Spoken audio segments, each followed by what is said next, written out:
world where remote work has become the norm, Kenya is stepping onto the global stage with an enticing proposition, the Digital Nomad Work Permit. And now, So this is huge, right? I'm listening to the New Africa channel, and they're saying that Kenya is launching this free digital nomad visa to counter Bali and Portugal. If you're new in the digital nomad world of things, let me just explain to you what a digital nomad is. It's somebody that moves slowly from country to country, and they probably invest and do business there, but they definitely either have an online job like a W-2, or they're a 1099 contractor that owns their own business, either as an LLC or a sole proprietor, okay? And I'm gonna be responding to Kenya's new digital nomad visa. I'm gonna tell you some of the pros and cons. I'm gonna tell you what I'm seeing from my perspective as a digital nomad for the past 4 years and someone that is a huge advocate of digital nomadism in Africa, okay? So stay tuned, stay to the end, and enjoy the channel journey with us. By the way, we are a digital nomad family of 7 who have been traveling in Africa since 2020. Let's get into the video. by President William Ruto during the Magical Kenya Travel Expo on October 2, 2024. This initiative aims to position Kenya as a prime destination for digital nomads seeking a harmonious blend of work and exploration. Imagine living in a country rich in culture with stunning landscapes and vibrant communities while working from your laptop. This is the reality that Kenya is offering to global digital professionals. We are ready to welcome global digital professionals to come and live, work, and experience Kenya's rich culture, Ruto proclaimed, emphasizing that Kenya could become a second home for those looking to enhance their lives while contributing to the local economy. These are digital nomads, people who travel freely while working remotely using technology and the internet. But what does this new permit entail? Under the newly established class N, Digital Nomad Visa, individuals can live and work in Kenya, provided they meet certain criteria. Applicants must have a valid passport, proof of remote work, and an assured annual income of at least $55,000 from sources outside Kenya. This not only ensures that digital nomads are financially stable, but also protects local job markets by prohibiting visa holders from engaging in local employment. This initiative goes beyond mere convenience for remote workers. It aims to stimulate economic growth and bolster the tourism sector. With substantial investments in infrastructure and hospitality, the Kenyan government is gearing up to attract a new wave of visitors. The tourism sector is already a vital part of the economy, contributing significantly to employment and foreign exchange. By allowing digital nomads to explore and experience Kenya, the government hopes to increase its annual tourist arrivals from 2 million to 5 million by 2027. Moreover, Kenya isn't alone in this digital nomad movement. Other African nations like Mauritius, South Africa, and Cape Verde are also launching similar initiatives, recognizing the potential economic benefits.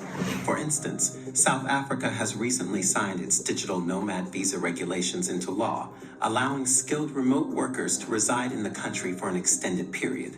Outside Africa, countries like Malta, Iceland, Costa Rica, Portugal, and the Czech Republic have successfully implemented digital nomad visas.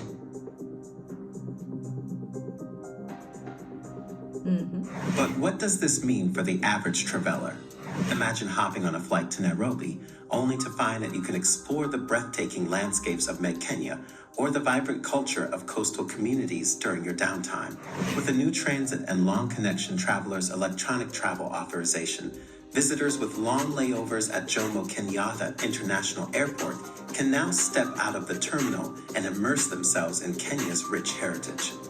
This multifaceted approach not only promotes tourism, but also encourages innovation and entrepreneurship within the country.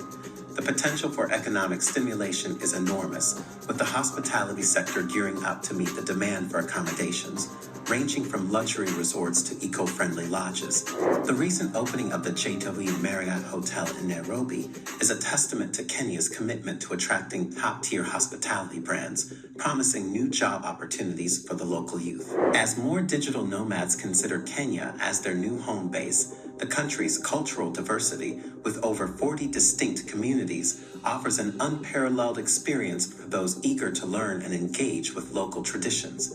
From the vibrant markets of Nairobi to the tranquil shores of the Indian Ocean, the opportunities for exploration are limitless. Do you think more African countries should follow Kenya's example by giving out digital nomad visas?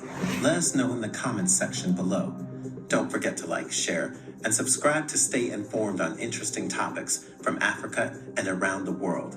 Until Thank you to the New Africa channel for covering this. Now, I saw it when it originally came out. One of my partners actually sent it to me on Instagram, and I was excited. I'm gonna be honest. I did a video. I'll link it down below. We did a video a few years ago in 2022 when Namibia launched their digital nomad visa. Like, they did it 2 years ago, even before South Africa. I haven't heard much about it, if anyone has gotten it, if many people like it, what's going on with that. But in the country we're in, we were actually application number 700 to be approved for the digital nomad visa in the Southern Africa region. And so I'm telling you, these are hot. I'll also link a podcast I did down below with the founder. I believe she's the executive director, not the founder, of Plumia, which is a company that actually is making a system for digital nomads to be able to just live anywhere and not have to stay in the West, because nobody wants to stay in the West when it's crashing. I did an interview on that podcast to talk about the digital nomad life. And so it's going to be interesting to see how many African countries adopt this model. Like the video said, South Africa, Namibia, Mauritius, Seychelles. They don't know about Seychelles, but Seychelles does it as well. Cape Verde does their digital nomad visa. So Kenya will be like the 6th or 7th African country to go down this line. I don't think it'll be strange in the coming months to see Ethiopia adopt this, Angola, perhaps maybe even Zambia to adopt this as well. I'm eager to see if Senegal will adopt the digital nomad visa, because they're like the tech hub of West Africa, perhaps even Ghana, because these main countries that, care about business relationships, they care about their presence on the international stage, they're going to be vying to launch their digital nomad visas, okay? Because it does boost the economy and it saves their workers. Like, you're not coming into the country to get a job. You promise when you receive your application and you receive your permit that, hey, I'm not going into the labor market. You will have to prove that you make $55,000 a year. That may be from your tax return or your business bank account statements in our experience, okay? And then if you have a business and you're an entrepreneur, you can actually have your gold seal for your company, all your incorporation articles, your stock list, all of these things as an online business kit, your website, which needs to be super, super well written, like we do in the freelancing new business entrepreneur program, Black Educators Amplified, which registration is closed right now. So you would have to wait till 2025 to even be able to register for that later on down the line. But these are things that we did have done and successfully have accomplished in our 4 years in Africa. And so just like looking back on how long we've been here and how much has changed from 2020 to 2024, like 2020, digital nomadism in Africa was barely a thing, okay? The lockdown happened, 2021 came, 2022. You started seeing Seychelles, South Africa, Mauritius, and other countries like Cabo Verde launch these digital nomad visas. And now we have the first country in East Africa to launch a digital nomad visa, okay? Now, Kenya, they were in the news last year about this time for saying that they wanted all humans to be able to come in visa-free. There's a bit of discrepancy with that actual legislation going through, because people are saying like it wasn't legitimately visa free. So it will be interesting to see, how well they keep up their end of the deal and what their stipulations are, because all digital nomad visas are not made the same. We are on one of the best ones that you can find on planet Earth. It can be renewable up to 3 years, and then you can transition into quite an affordable citizenship and residence scheme that is, again, on the least corrupt African countries list, okay? And so I think this has me more excited, not necessarily to become a digital nomad in Kenya, although I do miss East Africa and the Swahili culture and Lebanon. I may be visiting soon, but I think it has me more excited for the possibility that perhaps Senegal or Ghana could launch a digital nomad visa. Perhaps Zambia launches a digital nomad visa. That is what more so excites me, to see the trajectory of Africa as a whole becoming more entrepreneur focused and decreasing these limitations and statutes where they want these huge, enormous corporations from the Chinese, Korean, and all these different governments coming in.